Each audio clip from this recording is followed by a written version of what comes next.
ॐ नमो नारायणाय। अथ श्रीनारायण स्तुति।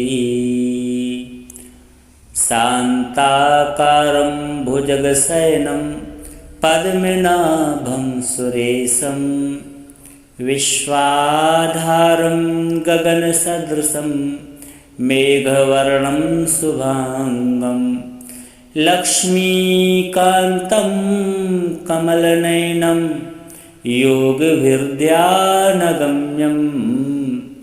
वन्दे विष्णुं भवभयहरं सर्वलोकैकनाथं। यं ब्रह्मा वरुणेन्द्ररुद्रमरुतः स्तुन्वन्त दिव्यैस्तवैः वेदैः साङ्गपदक्रमोपनिषदैर्गायन्ति यं सामगाः। ध्यानावस्थिततद्गतेन मनसा पश्यन्ति यं योगिनो यस्यान्तं न विदुः सुरासुरगणा देवाय तस्मै नमः। हे राम पुरुषोत्तम नरहरे नारायण केशवा गोविंद गरुड़ध्वज गुणनिधे दामोदर माधवा। हे कृष्ण कमलापते यदुपते सीतापते श्रीपते वैकुंठाधिपते चराचरपते लक्ष्मीपते पाहि माम्। आदौ रामतपोवनादिगमनं हत्वा मृगं काञ्चनं वैदेहीहरणं जटायुमरणं सुग्रीवसम्भाषणं वालीनिर्दलनं समुद्रतरणं लङ्कापुरीदाहनं पश्चाद्रावणकुम्भकर्णहननम् एतद्धि रामायणम्। आदौ देवकी गर्भजननं गोपीगृहे वर्धनं मायापूतनजीवितापहरणं गोवर्धनोद्धारणं कंसोच्छेदनकौरवादिहननं कुन्तीसुतापालनम् एतत् श्रीमद्भागवतपुराणकथितं श्रीकृष्णलीलामृतं। कस्तूरीतिलकं ललाटपटले वक्षस्थले कौस्तुभं नासाग्रे वरमौक्तिकं करतले वेणुकरे कङ्कणं सर्वाङ्गे हरिचन्दनं सुललितं कण्ठे च मुक्तावलिः गोपस्त्रीपरिवेष्टितो विजयते गोपालचूडामणिः फुल्लेन्दीवरकान्तिमिन्दुवदनं वरहावतं सप्रियं श्रीवत्साङ्कमुदारकौस्तुभधरं पीताम्बरं सुन्दरं गोपीनां नयनोत्पलार्चिततनुं गोगोपसङ्घावृतं गोविन्दं कलवेणुवादनपरं दिव्याङ्गभूषम्भजे सशङ्खचक्रं सकरीटकुण्डलं सपीतवस्त्रं सरसीरुहेक्षणं सहारवक्षस्थलकौस्तुभश्रियं नमामि विष्णुं शिरसा चतुर्भुजं।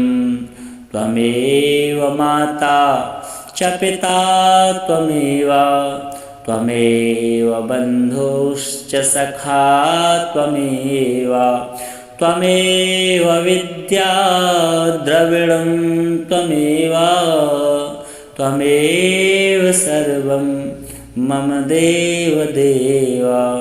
राम रामेति रामेति रमे रामे मनोरमे सहस्रनाम तत्तुल्यं राम नाम वरानने।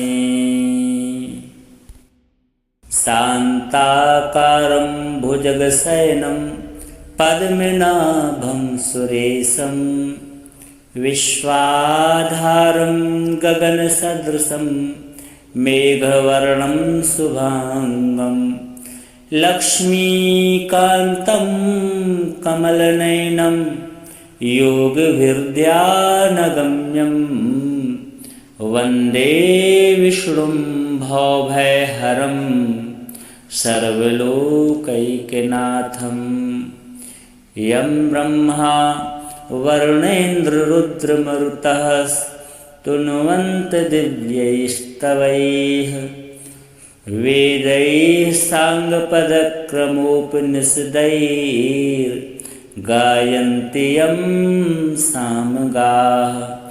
ध्यानावस्थिततद्गतेन मनसा पश्यन्ति यं योगिनो यस्यान्तं न विदुः सुरासुरगणा देवाय तस्मै नमः।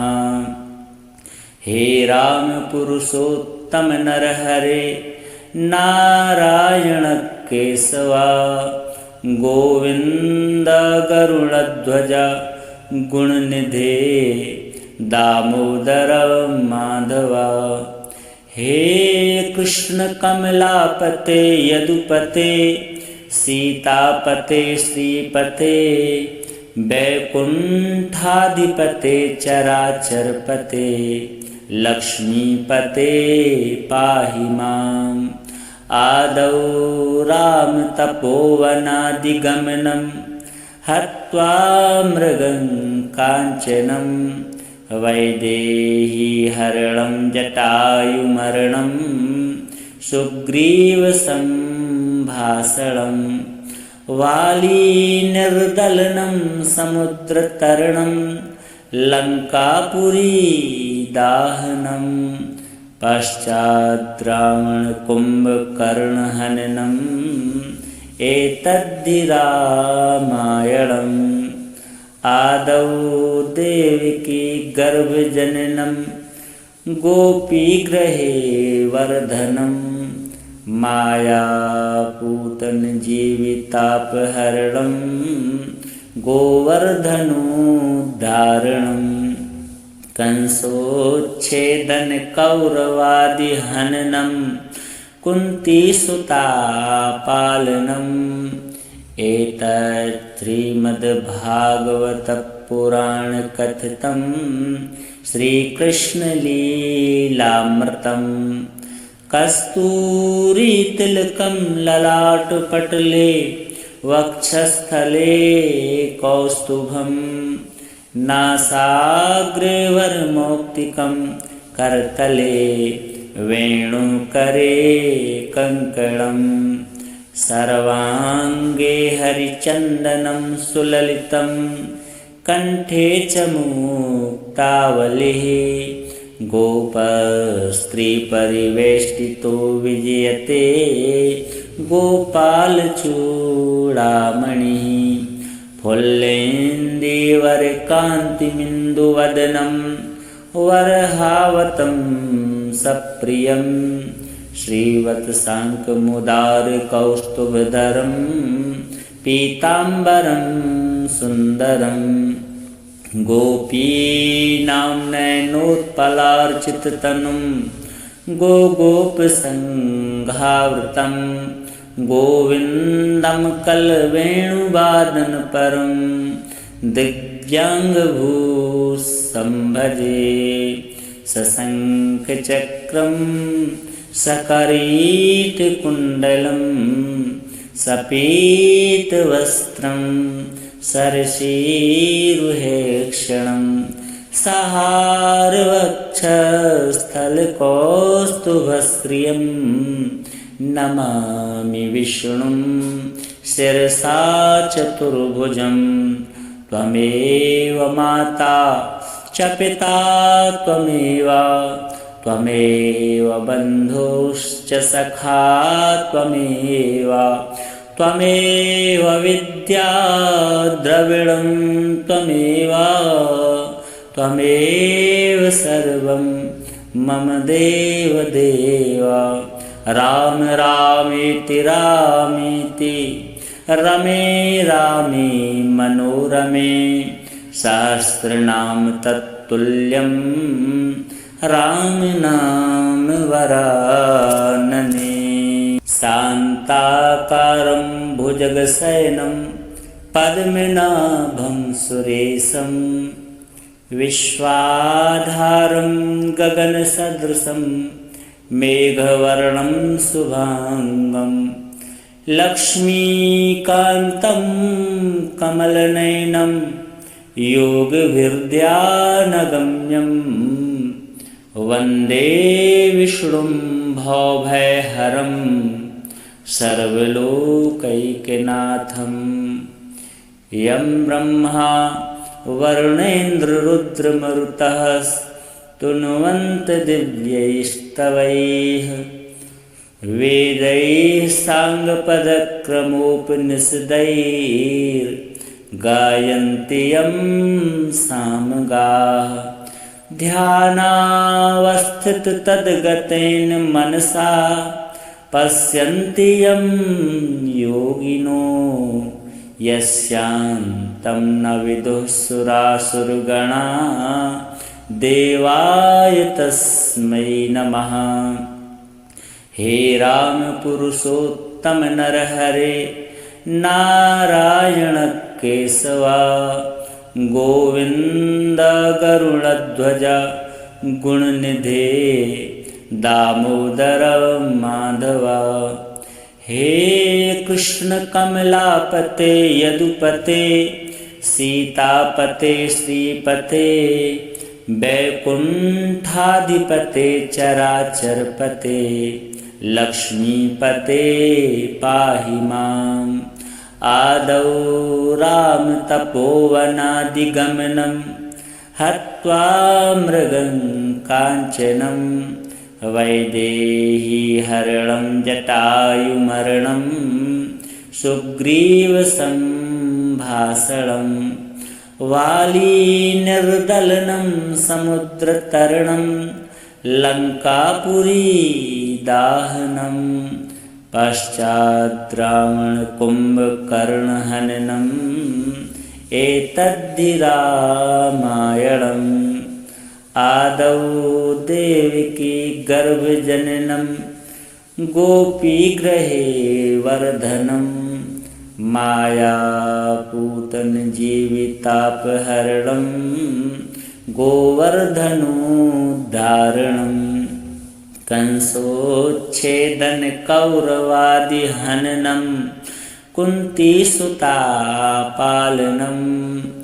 एतत् श्रीमद्भागवतपुराणकथितं श्रीकृष्णलीलामृतं कस्तूरीतिलकं ललाटपटले वक्षस्थले कौस्तुभं नासाग्रे वरमौक्तिकं करतले वेणुकरे कङ्कणं सर्वाङ्गे हरिचन्दनं सुललितं कण्ठे च मुक्तावलिः गोपस्त्रीपरिवेष्टितो विजयते गोपालचूडामणिः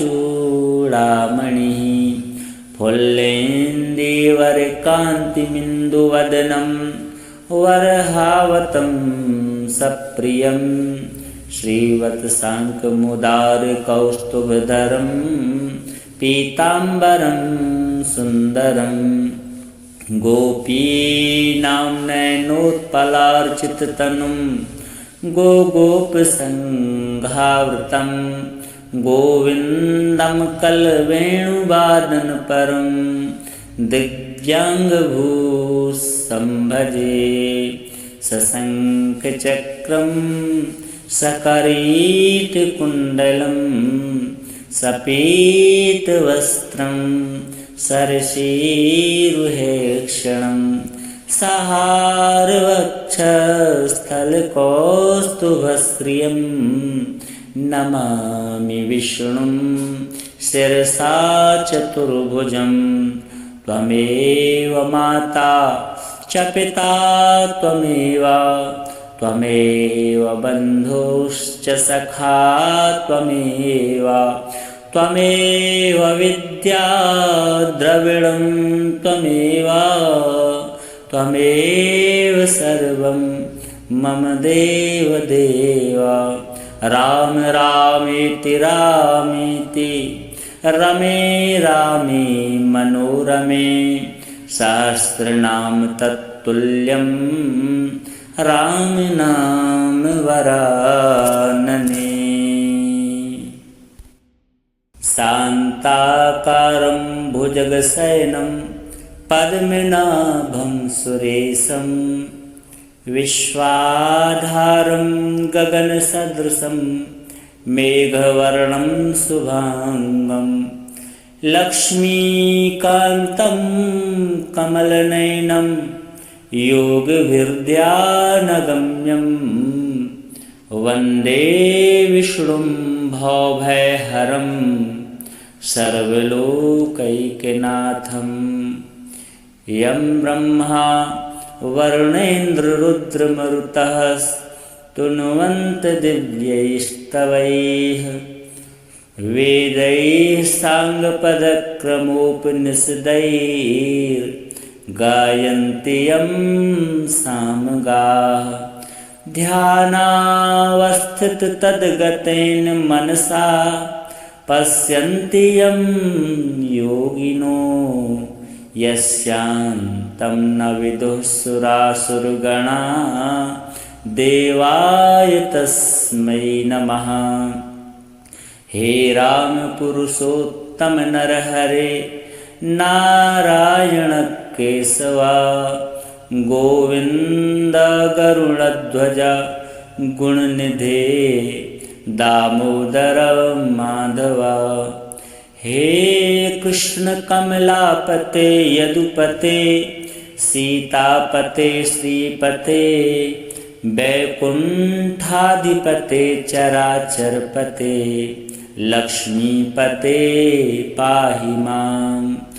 आदौ राम तपोवनादिगमनं हत्वा मृगं काञ्चनं वैदेही हरणं जटायुमरणं सुग्रीवसम्भाषणं वालीनिर्दलनं समुद्रतरणं लङ्कापुरीदाहनं पश्चात् रावणकुम्भकर्णहननम् एतद्धि रामायणम्। आदौ देवकी गर्भजननं गोपीगृहे वर्धनं मायापूतनजीवितापहरणं गोवर्धनोद्धारणं कंसोच्छेदनकौरवादिहननं कुन्तीसुतापालनम् एतत् श्रीमद्भागवतपुराणकथितं श्रीकृष्णलीलामृतं कस्तूरीतिलकं ललाटपटले वक्षस्थले कौस्तुभं नासाग्रे वरमौक्तिकं करतले वेणुकरे कङ्कणं सर्वाङ्गे हरिचन्दनं सुललितं कण्ठे च मुक्तावलिः गोपस्त्रीपरिवेष्टितो विजयते गोपालचूडामणिः फुल्लेन्दीवरकान्तिमिन्दुवदनं वरहावतं सप्रियं श्रीवत्साङ्कमुदारकौस्तुभधरं पीताम्बरं सुन्दरं गोपीनां नयनोत्पलार्चिततनुं गोगोपसङ्घावृतं गोविन्दं कलवेणुवादनपरं दिव्याङ्गभूसंभजे सशङ्खचक्रं सकरीटकुण्डलं सपीतवस्त्रं सरसीरुहेक्षणं सहारवक्षस्थलकौस्तुभश्रियं नमामि विष्णुं शिरसा चतुर्भुजं त्वमेव माता च पिता त्वमेव बन्धुश्च सखा त्वमेव विद्या द्रविणं त्वमेव सर्वं मम देव राम रामेति रमे रामे मनोरमे सहस्रनाम तत्तुल्यं राम नाम वरानने शान्ताकारं भुजगशयनं पद्मनाभं सुरेशं विश्वाधारं गगनसदृशं मेघवर्णं शुभाङ्गं लक्ष्मीकान्तं कमलनयनं योगभिर्ध्यानगम्यं वन्दे विष्णुं भवभयहरं सर्वलोकैकनाथं यं ब्रह्मा वरुणेन्द्ररुद्रमरुतः स्तुन्वन्त दिव्यैस्तवैः वेदैः साङ्गपदक्रमोपनिषदैर्गायन्ति यं सामगाः ध्यानावस्थिततद्गतेन मनसा पश्यन्ति यं योगिनो यस्यान्तं न विदुः सुरासुरगणा देवाय तस्मै नमः। हे राम पुरुषोत्तम नरहरे नारायण केशवा गोविन्द गरुडध्वज गुणनिधे दामोदर माधवा। हे कृष्ण कमलापते यदुपते सीतापते श्रीपते वैकुण्ठाधिपते चराचरपते लक्ष्मीपते पाहि माम्। आदौ रामतपोवनादिगमनं हत्वा मृगं काञ्चनं वैदेहीहरणं जटायुमरणं सुग्रीवसम्भाषणं वालीनिर्दलनं समुद्रतरणं लङ्कापुरीदाहनं पश्चाद्रावणकुम्भकर्णहननम् एतद्धि रामायणम्। आदौ देवकी गर्भजननं गोपीगृहे वर्धनं मायापूतनजीवितापहरणं गोवर्धनोद्धारणं कंसोच्छेदनकौरवादिहननं कुन्तीसुतापालनम् एतत् श्रीमद्भागवतपुराणकथितं श्रीकृष्णलीलामृतं कस्तूरीतिलकं ललाटपटले वक्षस्थले कौस्तुभं नासाग्रे वरमौक्तिकं करतले वेणुकरे कङ्कणं सर्वांगे हरिचंदनं सुललितं कंठे च मुक्तावलिः गोपस्त्रीपरिवेष्टितो विजयते गोपालचूडामणिः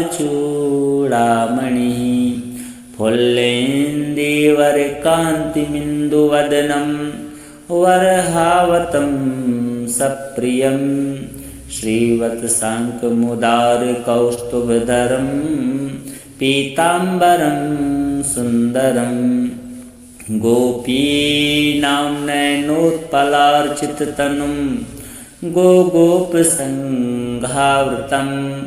गोविन्दं कलवेणुवादनपरं दिव्याङ्गभूसंभजे सशङ्खचक्रं सकरीटकुण्डलं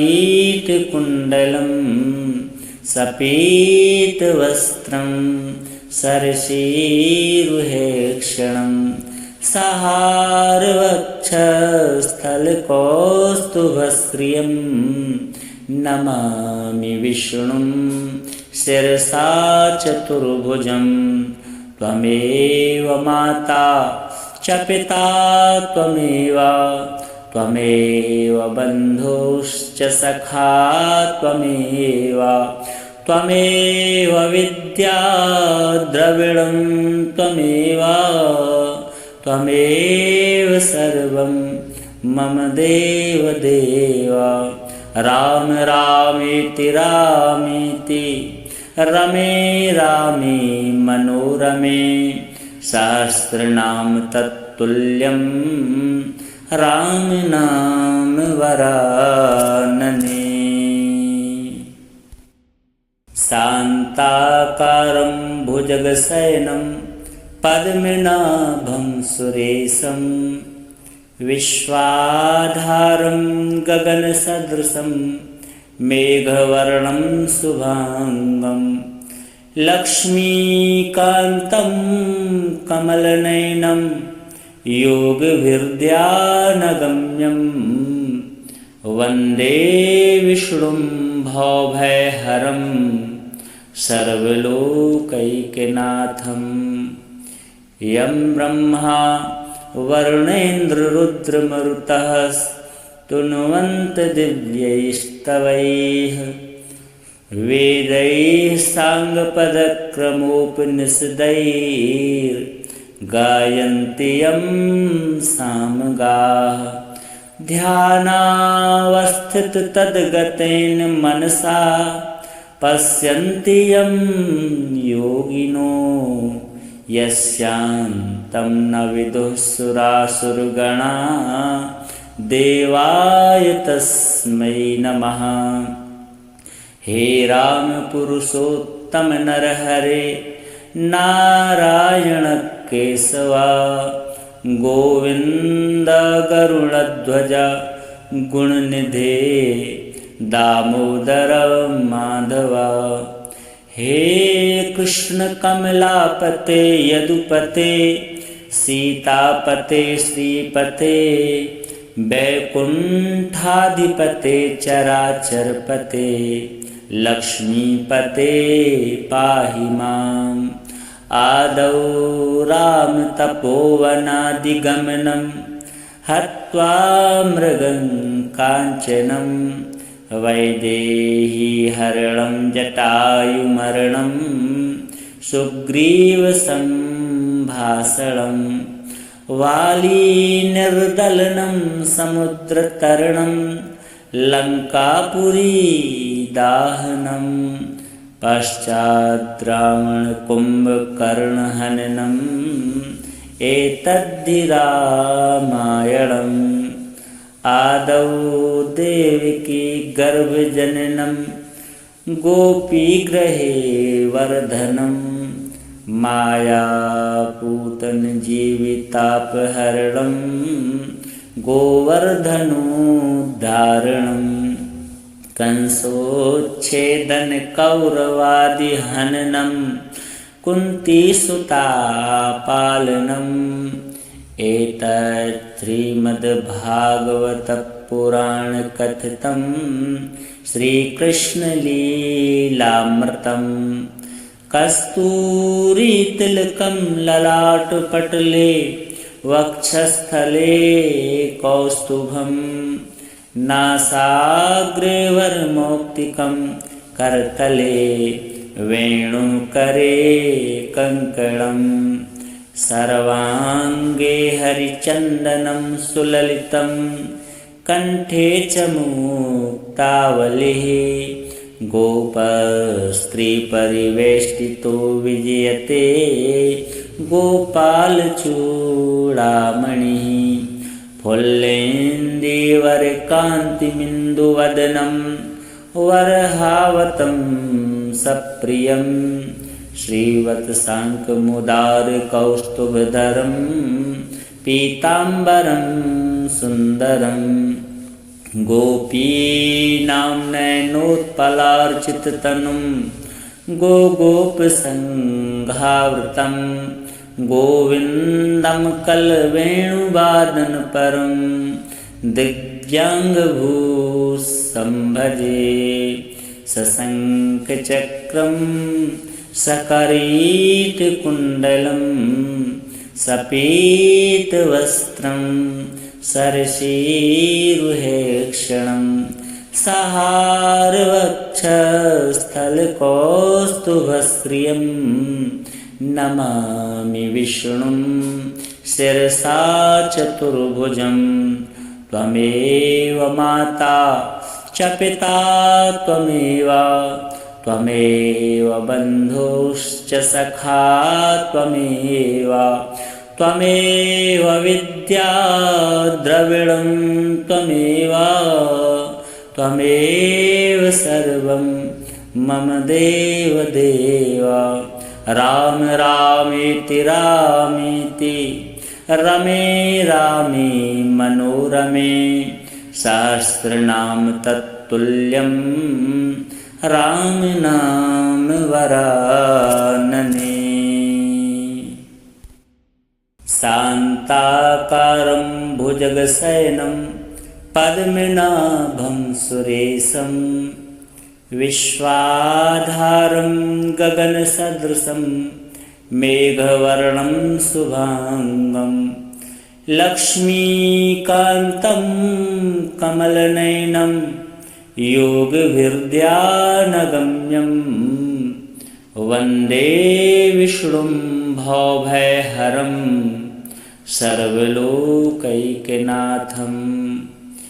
यं ब्रह्मा वरुणेन्द्ररुद्रमरुतः स्तुन्वन्त दिव्यैस्तवैः वेदैः साङ्गपदक्रमोपनिषदैर्गायन्ति यं सामगाः ध्यानावस्थिततद्गतेन मनसा पश्यन्ति यं योगिनो यस्यान्तं न विदुः सुरासुरगणा देवाय तस्मै नमः।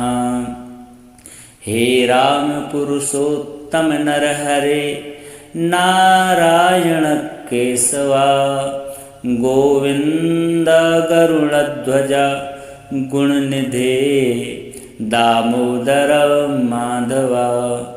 हे कृष्ण कमलापते यदुपते सीतापते श्रीपते वैकुण्ठाधिपते चराचरपते लक्ष्मीपते पाहि माम्। आदौ रामतपोवनादिगमनं हत्वा मृगं काञ्चनं वैदेहीहरणं जटायुमरणं सुग्रीवसम्भाषणं वालीनिर्दलनं समुद्रतरणं लङ्कापुरीदाहनं पश्चाद्रावणकुम्भकर्णहननम् एतद्धि रामायणम्। आदौ देवकी गर्भजननं गोपीगृहे वर्धनं मायापूतनजीवितापहरणं गोवर्धनोद्धारणं कंसोच्छेदनकौरवादिहननं कुन्तीसुतापालनम् एतत् श्रीमद्भागवतपुराणकथितं श्रीकृष्णलीलामृतं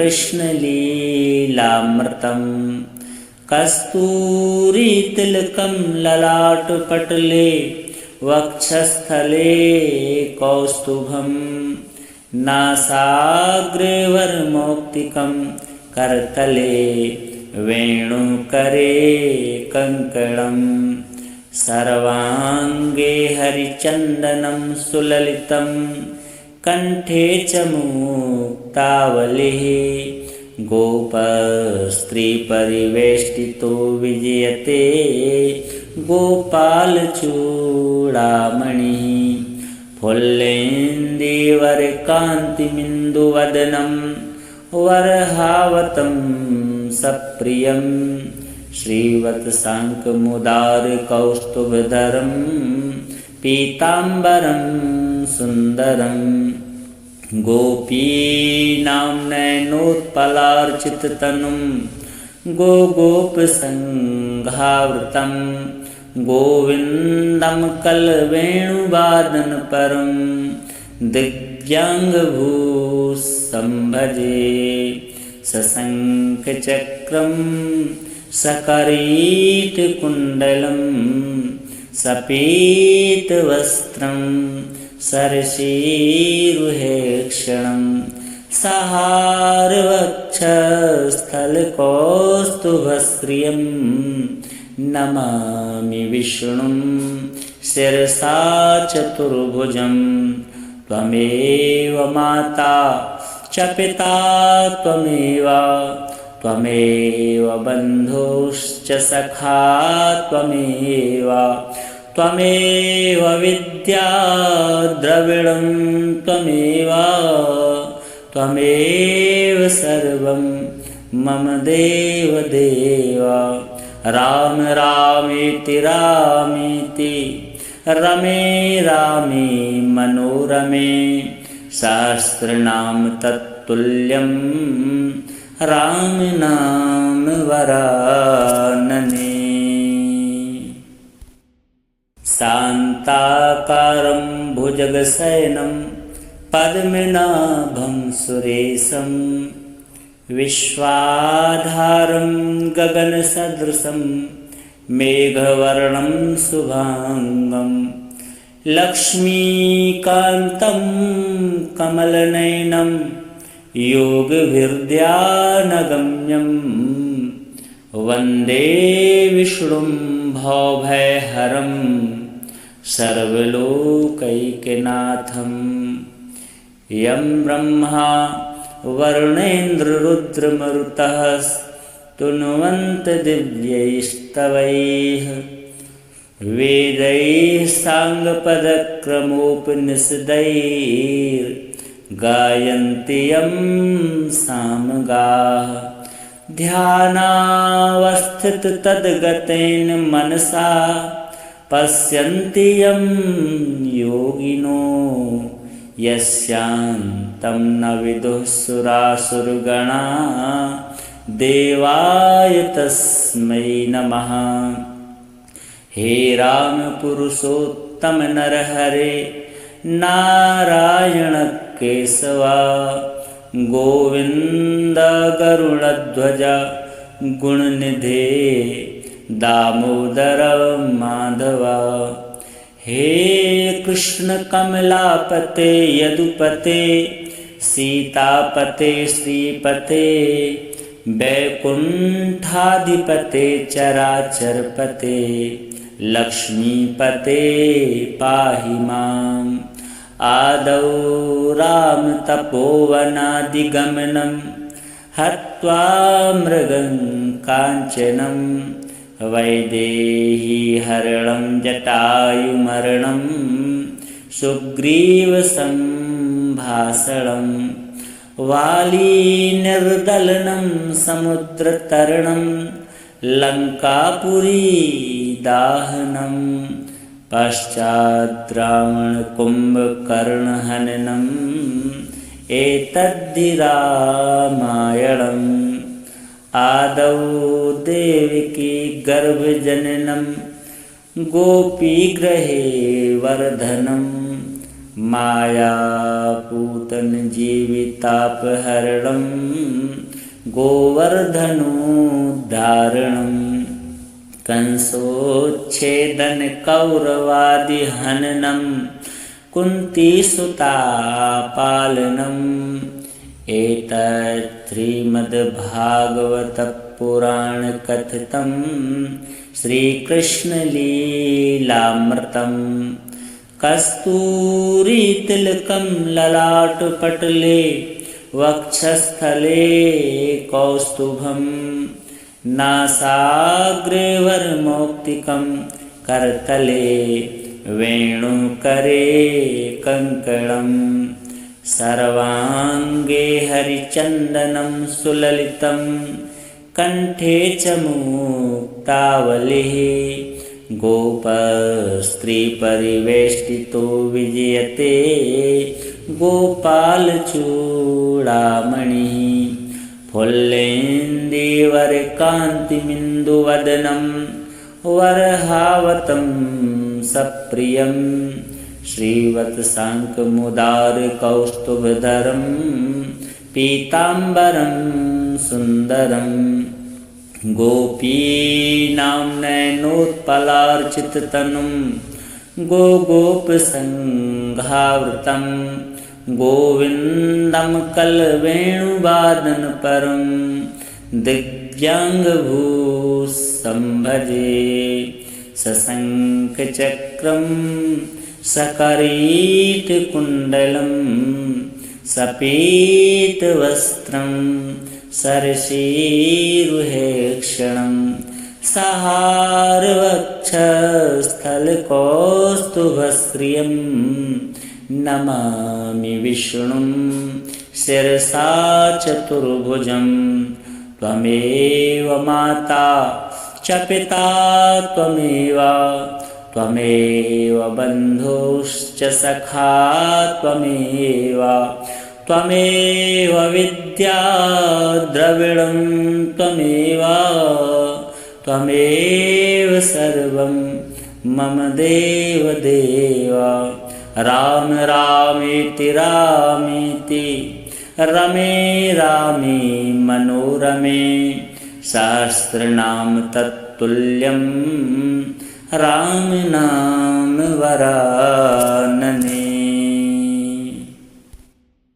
शान्ताकारं भुजगशयनं पद्मनाभं सुरेशं विश्वाधारं गगनसदृशं मेघवर्णं शुभाङ्गं लक्ष्मीकान्तं कमलनयनं योगभिर्ध्यानगम्यं वन्दे विष्णुं भवभयहरं सर्वलोकैकनाथं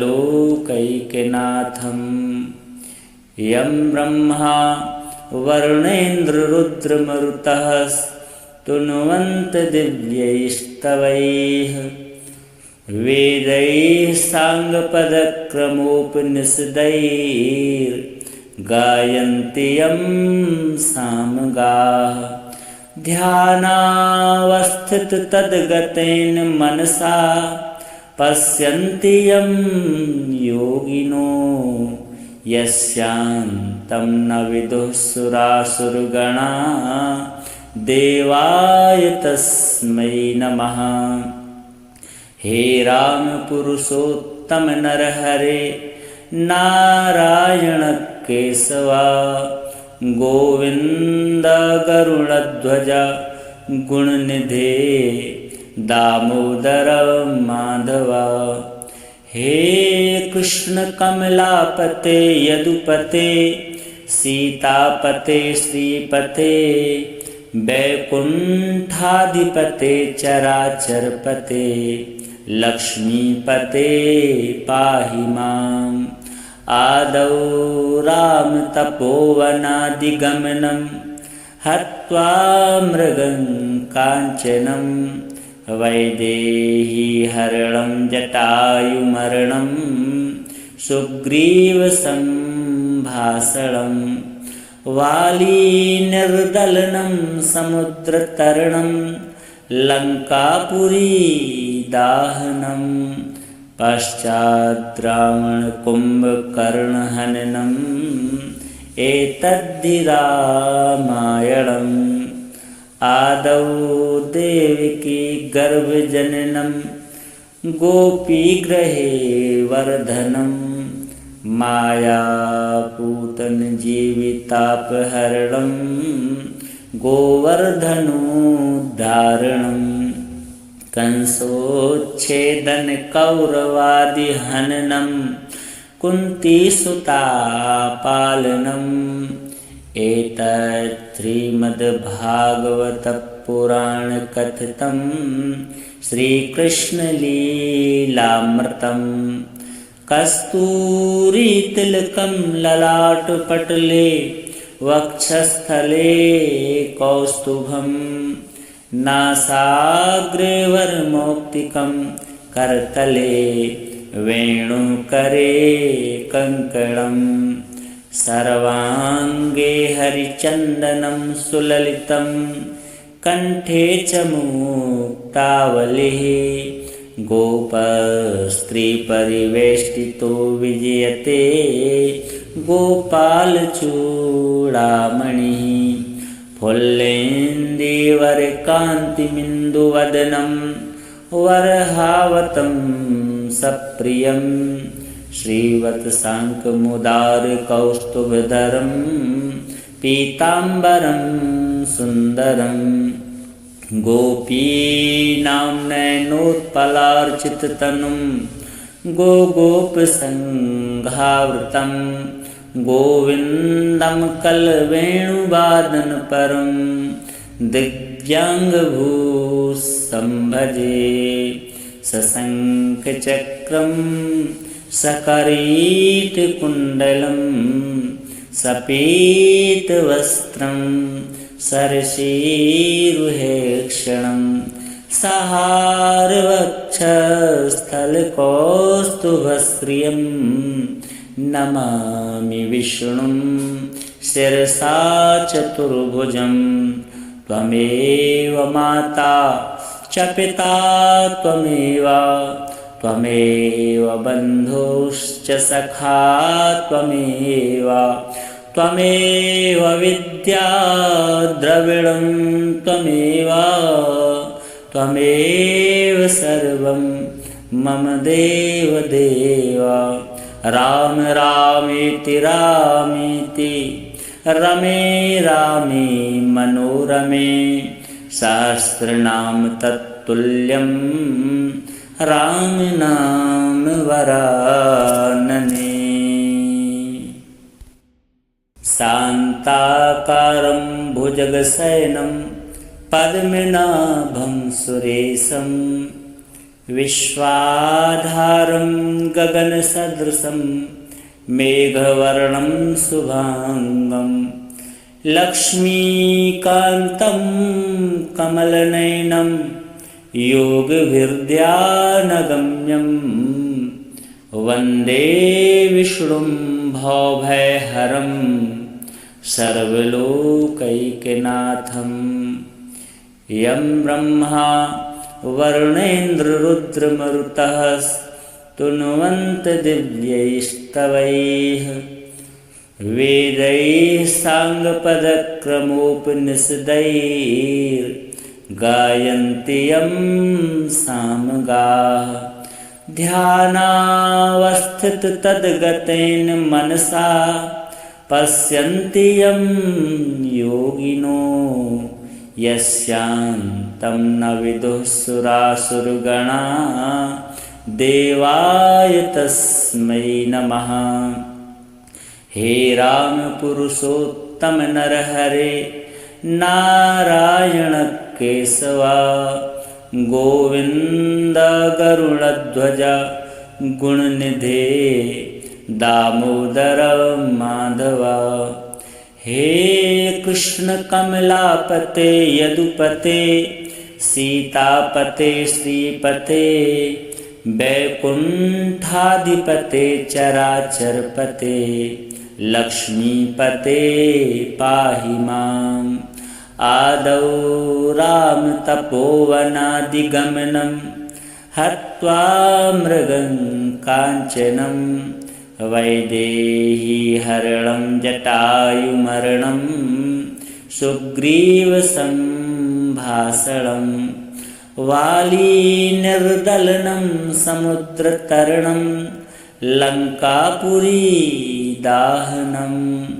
पश्चात् रावणकुम्भकर्णहननम् एतद्धि रामायणम्। आदौ देवकी गर्भजननं गोपीगृहे वर्धनं मायापूतनजीवितापहरणं गोवर्धनोद्धारणम् कंसोच्छेदन कौरवादिहननं कुन्तीसुतापालनम् एतत् श्रीमद्भागवतपुराणकथितं श्रीकृष्णलीलामृतं। कस्तूरीतिलकं ललाटपटले वक्षस्थले कौस्तुभं नासाग्रे वरमौक्तिकं करतले वेणुकरे कङ्कणम् सर्वाङ्गे हरिचन्दनं सुललितं कण्ठे च मुक्तावलिः गोपस्त्रीपरिवेष्टितो विजयते गोपालचूडामणिः फुल्लेन्दीवरकान्तिमिन्दुवदनं वरहावतं सप्रियं श्रीवत्साङ्कमुदारकौस्तुभधरं पीताम्बरं सुन्दरं गोपीनां नयनोत्पलार्चिततनुं गोगोपसङ्घावृतं गोविन्दं कलवेणुवादनपरं दिव्याङ्गभूषम्भजे सशङ्खचक्रं सकरीटकुण्डलं सपीतवस्त्रं सरसीरुहेक्षणं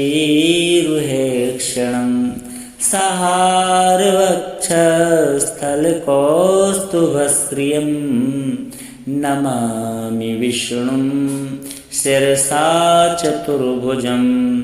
त्वमेव माता च पिता त्वमेव बन्धुश्च सखा त्वमेव विद्या द्रविणं त्वमेव सर्वं मम देव। राम रामेति रमे रामे मनोरमे सहस्रनाम तत्तुल्यं राम नाम वरानने। शान्ताकारं भुजगशयनं पद्मनाभं सुरेशं विश्वाधारं गगनसदृशं मेघवर्णं शुभांगं लक्ष्मीकान्तं कमलनयनं योगभिर्ध्यानगम्यं वन्दे विष्णुं भवभयहरं सर्वलोकैकनाथं। यं ब्रह्मा वरुणेन्द्ररुद्रमरुतः स्तुन्वन्त दिव्यैस्तवैः वेदैः साङ्गपदक्रमोपनिषदैर्गायन्ति यं सामगाः।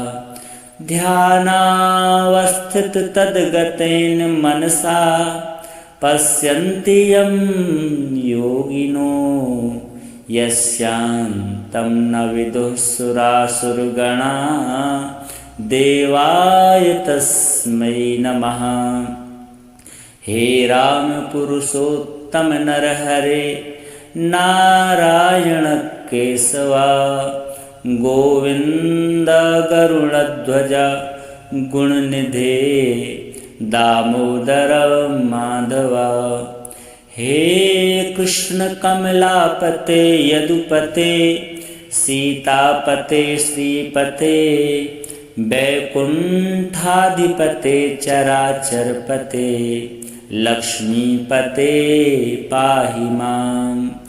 आदौ राम तपोवनादिगमनं हत्वा मृगं काञ्चनं वैदेहीहरणं जटायुमरणं सुग्रीवसम्भाषणं वालीनिर्दलनं समुद्रतरणं लङ्कापुरीदाहनं पश्चात् रावणकुम्भकर्णहननम् एतद्धि रामायणम्। आदौ देवकी गर्भजननं गोपीगृहे वर्धनं मायापूतनजीवितापहरणं गोवर्धनोद्धारणम् कंसोच्छेदन कौरवादिहननं कुन्तीसुतापालनम् एतत् श्रीमद्भागवतपुराणकथितं श्रीकृष्णलीलामृतं। कस्तूरीतिलकं ललाटपटले वक्षस्थले कौस्तुभं नासाग्रे वरमौक्तिकं करतले वेणुकरे कङ्कणं सर्वाङ्गे हरिचन्दनं सुललितं कण्ठे च मुक्तावलिः गोपस्त्रीपरिवेष्टितो विजयते गोपालचूडामणिः फुल्लेन्दीवरकान्तिमिन्दुवदनं वरहावतं सप्रियं श्रीवत्साङ्कमुदारकौस्तुभधरं पीताम्बरं सुन्दरं गोपीनां नयनोत्पलार्चिततनुं गोगोपसङ्घावृतं गोविन्दं कलवेणुवादनपरं दिव्याङ्गभूषम्भजे सशङ्खचक्रं सकरीटकुण्डलं सपीतवस्त्रं सरसीरुहेक्षणं सहारवक्षस्थलकौस्तुभश्रियं नमामि विष्णुं शिरसा चतुर्भुजं। त्वमेव माता च पिता त्वमेव बन्धुश्च सखा त्वमेव विद्या द्रविणं त्वमेव सर्वं मम देव। राम रामेति रमे रामे मनोरमे सहस्रनाम तत्तुल्यं राम नाम वरानने।